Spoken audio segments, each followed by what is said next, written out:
दोस्तों, अगर आप ये सुनकर हैरान थे कि अक्टूबर में बांग्लादेश ने पाकिस्तान से 40 टन आरडीएक्स मंगाया था और उसके अलावा बहुत सारे हथियार भी पाकिस्तान से बांग्लादेश आए थे, या इस बात से आप एक साधारण भारतीय की तरह परेशान हैं कि बांग्लादेश ने पाकिस्तान के लोगों को अब बिना किसी जांच के ही बांग्लादेश में आने की इजाजत दे दी है, तो जरा रुकिए, क्योंकि इस सबसे भी बड़ी खबर अब मैं आपको बताने वाला हूं, जिसे सुनने के बाद केवल भारत की आम जनता ही नहीं, भारत सरकार के भी माथे से पसीना छूट जाने वाला है। दरअसल खबर आ रही है कि 50 सालों के बाद एक बार फिर से पाकिस्तान की सेना बांग्लादेश में अपने पैर रखने वाली है। और साथ में मैं आपको यह भी बता दूं कि पाकिस्तानी सेना किसी मानवीय सहायता के लिए बांग्लादेश में नहीं आ रही है, क्योंकि अगर ऐसा होता तो यह बात भारत के लिए खतरे की नहीं होती, बल्कि पाकिस्तान की सेना बांग्लादेश में आ रही है बांग्लादेश की सेना को ट्रेनिंग देने। और ये बात सुनकर यकीनन आप लोग भी आश्चर्य करोगे, क्योंकि पाकिस्तानी सेना ने आज तक कोई भी लड़ाई नहीं जीती है। भारत के खिलाफ 4 लड़ाइयां हार चुके हैं।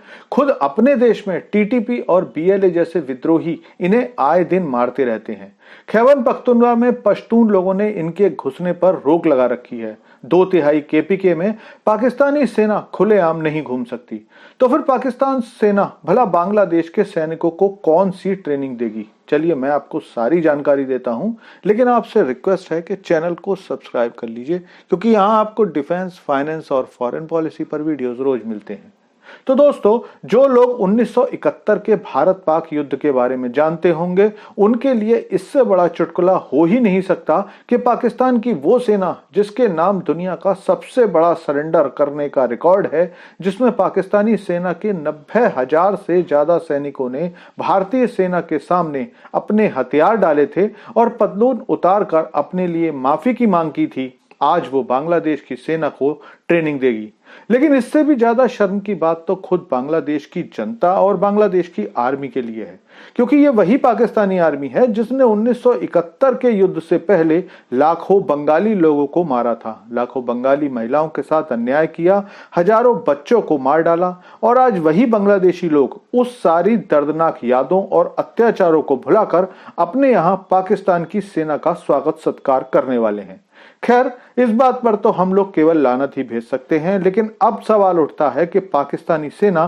को बांग्लादेश ने बुलाया ही क्यों है? क्योंकि एक हारी हुई सेना जो अपने देश में छोटे छोटे विद्रोही संगठनों से भी मार खा रही है, वो बांग्लादेश को किसी तरह की युद्ध तकनीक या युद्ध की रणनीति तो क्या ही सिखाएगी। तो दोस्तों, पाकिस्तानी सेना वही सिखाएगी जो उसे अच्छी तरह से आता है, और वो है आतंकवाद। दरअसल चाहे पाकिस्तान का पूर्वी बॉर्डर हो या पश्चिमी बॉर्डर, दोनों ही तरफ पाकिस्तान अपने ट्रेनिंग दिए हुए नॉन स्टेट एक्टर्स के द्वारा आतंकवाद को बढ़ाता है। पूर्वी सीमा पर भारत और पश्चिमी सीमा पर ईरान और अफगानिस्तान इस बात से पिछले 30-35 सालों से परेशान रहे हैं। भारत को दोनों तरफ से परेशान करने के लिए अब पाकिस्तान अपनी पूरी कोशिश में लग गया है, और इस समय इन कामों के लिए बांग्लादेश के कट्टरपंथी पूरी तरह से तैयार भी हैं। यूनुस सरकार पिछले 3 महीनों में सैकड़ों ऐसे आतंकवादियों को जेलों में रिहा कर चुकी है, जिन्हें शेख हसीना के कार्यकाल में जेलों में डाल दिया गया था,